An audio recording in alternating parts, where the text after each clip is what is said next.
Genesis of the Daleks, in my opinion, is the absolute best of Doctor Who, hands down, overall. So therefore, it's also the best episode of Tom Baker's run. And so it's just a lot of lessons there and stuff like that. The episode that's comparable to it, and in my humble opinion, the best of Peter Davison's run, was Earthshock. I understand the praise of his final episode, or final story, being Caves of Androzani, and I understand that in his performance and of just the character of the Doctor himself in that certainly excels, so there is a lot of credence to it. But overall, as far as the best of what happened here, and just in so many levels, and so it does remind me of Genesis in a lot of ways, and some of the lessons, even to the point of use of sets and lighting and camera angles and all this sort of thing to make it seem more than it really is just excellent work. And so Earthshock is easily one of the all-time best Doctor Who episodes, and it's just damn near perfection as you're going to get, utilizing the technology and material they had at the time to produce this show. But set design, all of it. Now, some of it, like I was looking at the sets and I was thinking, yeah, I'm wondering if they were influenced by Alien and stuff. This kind of how ships look, although it's much cleaner than Alien. So they had a good custodian on the ship and everything. But a lot of it is just utilizing what they had, and without. There's only one location shot for the opening scene. The rest of it is all set, and of course you've got this mine that they go into and all that, where the Cyberman plot is unfolding, and then of course the ship that they are going to. Their first plan, the Doctor interfered, so they go to this plan 2, and they're going to make a bomb out of this starship, or this freighter as it is, coming to Earth. So that's what it is. You have the return of the Cybermen in glorious fashion, and to this day, I've even heard Peter Davis say this, that he thinks his design for his era of the Cybermen was the best, and I have to agree with him. Although it was interesting in Peter Capaldi's bout with them when they brought back the Mondasian Cybermen, and they managed to utilize that to make them look really creepy looking. That was very clever on their part. But overall, the different designs, and some of them are far superior to this one in the later New Who series. It's just something about them and the design setup that they did, and their movements, and hiring these really tall guys to play the part. And there's even this added creepiness about it, where they basically just painted their faces silver behind the mask so that you can see the guy's chin moving, but it's not exactly obvious what it is. And I was kind of creeped out at it, it's like his face has been cut off and that might be the tongue still working or something. It's really, nasty, because, just every aspect of their humanity is done away with to be Cybermen, because they see organic life as inferior. So they're at it again, and once again, they're trying to stop an alliance that the Earth is becoming a part of. There's going to be this meeting, and they want to blow it up and sabotage it and all this sort of stuff, because the alliance would be too formidable of a foe for the Cybermen to take on. So that's basically what they're there for. The Doctor just, he lands there. And already there's some things that they were building up on previous stories about Adric is starting to feel like the odd man out, and that he's kind of made a fool of in several of their adventures and this sort of thing. And he's kind of down on the dumps about it. And he gets in an argument with the Doctor. And ultimately decides he wants to go back home. He wants to go back to his people on Pterodon in E-Space. Well, the Doctor is like, this is crazy. We're not going back to there. We did, what we went through to get back out of it and all this sort of stuff. Adric quickly, he says, I'm going to calculate the pathway to it. And they go back and forth and insult one another and this sort of thing. And Adric saying his previous regeneration was better. all that type of stuff. And I kind of wondered if they played on the actual tension, because apparently Matthew Waterhouse at the time anyway and Davidson didn't quite get along and stuff like that. But but it might have made for good material for them to have the spat, But they do make up at the end, and but it's one of those things that makes it sting even further of what happens to Adric, of course. So the Cybermen realize it's the Doctor. Want to meet, so you get the good old scenes of seeing old doctors and all that stuff, and they realize what a threat he is. But it's the interesting thing about they go back and forth while the Cyberman is pointing to the Doctor that emotions are a weakness, and demonstrates that by threatening to kill Tegan, and the Doctor says, no, don't do it. So he says, see, I can make you do whatever I want because you care about her. And yet at the same time, it's pretty obvious the Cyber leader, he has the emotion of hatred.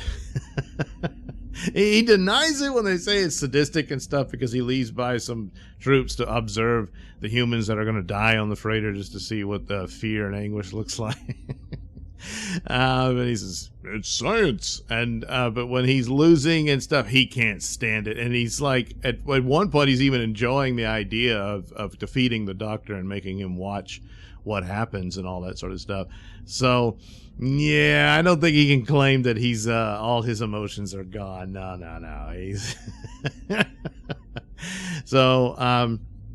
So yeah, they meet up with, of course, once again, they arrive into a scene of murder, and it's a pretty nasty one. I mean, they got these androids working for the Cybermen, and they've disintegrated these people down there, and this military unit is investigating it. And you just see this melted stuff and someone's badge laying down.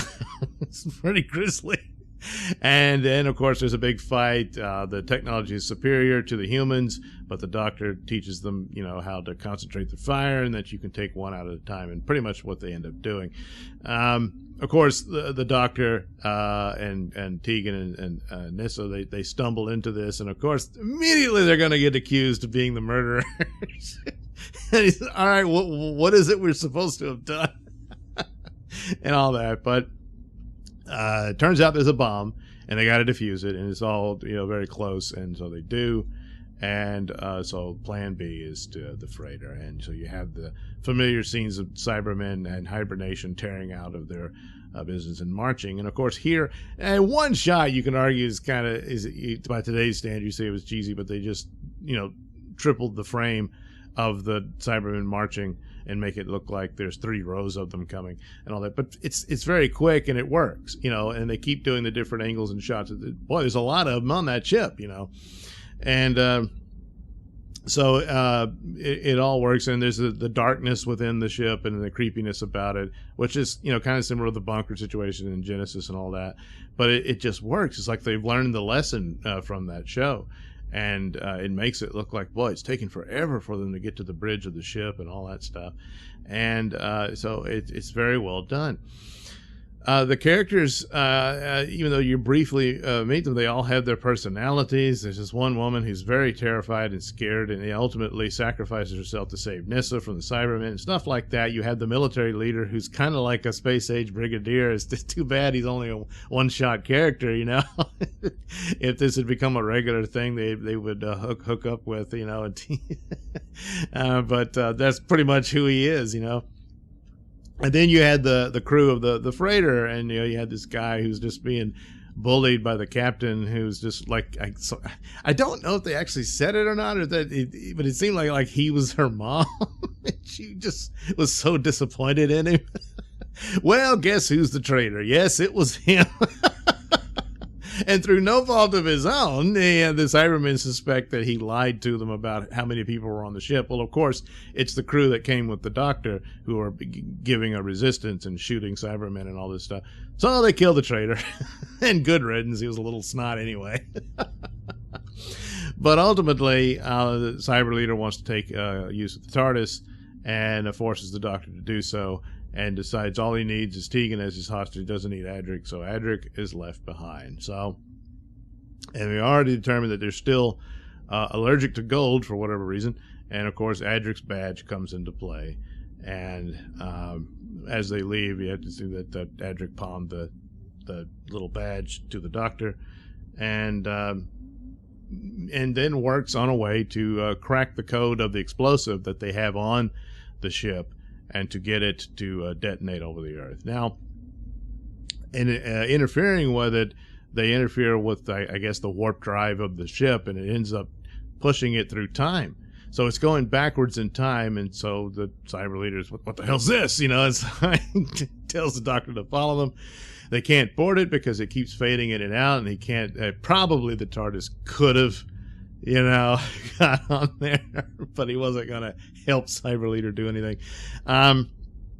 So ultimately, as they revealed, obviously, what's the big reveal at the end is in those mines and stuff in those caves were the fossils of dinosaurs. And of course, the largely accepted theory is that an asteroid impact wiped out the dinosaurs. You know, it changed the climate of the planet so much they couldn't survive. And but it wasn't an asteroid. In Doctor Who's version of things, it was this freighter that traveled from the future into the past, exploded, and ultimately leads to the very creation of the human beings the Cybermen are trying to destroy. So joke's on you, Cyber Leader. And that's why he really loses it and decides he's going to kill everybody, but they kill him. And because he uses Adric's badge, and he is still functioning, but then the Doctor grabs his gun and shoots him in the chest several times. Yes, on occasion the Doctor will use a gun. Right dead in the chest. And well, he had it coming. So of course the console is damaged in this, and they can't get back to the freighter in time. And Adric probably would have solved the code, but then another Cyberman blasted the console, so he couldn't continue cracking the last code. So the freighter explodes, and that's it. And at the time, you know, I was like, oh, well, they're probably going to get him. And, you know, and there's probably some other thing, or the Master went in there and spirited him away for some nefarious plot. It's just, no, he's dead. So, now a lot of times, like certainly from the comic books, where deaths of characters are used over, then they bring them back and all this stuff. And a lot of it is just used with a manipulative point to give more gravitas to a story that doesn't have it. This story was pretty good on its own, but of course the impact of the Doctor ultimately defeats the Cybermen, but in a lot of ways he still loses. You know, he lost one of his companions. And actually in a lot of these stories, for the stakes to have you on the edge of the seat, I think they needed to do this a couple of times more in later episodes. Certainly in New Who, you've had companions get killed and then miraculously they're not, or they become some sort of goddess or whatever. Get their own TARDIS and fly around and play. Yeah, that sort of thing. It's too bad. I mean, there's later on in Colin Baker's era where there's a moment where they were going to kill Perry, but they didn't. They came in and quickly said, no, they didn't. You know, that kind of thing. I said, no, I think that you missed an opportunity there. But then they were going to scrap his Doctor anyway, but still. But we'll get there later on. But so it was a big deal, you know, at the time, you know, and then looking over the history of Doctor Who, it's like, wow, you know, you got to go up. You've had characters that were pretty good characters within an individual story that didn't make it and stuff like that. But an actual companion for that many episodes or that many, adventures and whatnot, that was a bit of a shocking thing. You know, and then they do the quiet ending, a special Doctor Who, where it's just there's no song, you know. But so it's a memorable event for in some episodes. I think Adric never really this wasn't fully fleshed out and stuff like that, and maybe that was on Waterhouse at the time. I don't know, but he did a good performance in this episode. It was quite the send off. And it's not one you forget easily, and very well done. Everybody did their part and did it to the nth degree, And it's a very, very good episode. This is easily, again, one of the all-time best Doctor Who stories. Thanks for watching and listening. Say, while you're still here, why not like and subscribe and share with your many friends? Yes. Also, check out my mini stores in the link description below. Yes, where you can get t-shirts, hats, mugs, all those goodies with my artwork on them. Oh, yeah. And head over to indieplanet.com and pick up a copy of my comic book, Night Night. Oh, yeah. You can also catch me at my podcast, Mr Nailsin Show, on RadioMisfits.com. And you can also watch my videos on BitChute.com and now on Rumble.com. Oh, my goodness. So many places to watch me and my stuff. Oh, yeah. And if that's not enough for you, well, you can follow me on many social media platforms and say hi to your old pal, Mr. Nailsin.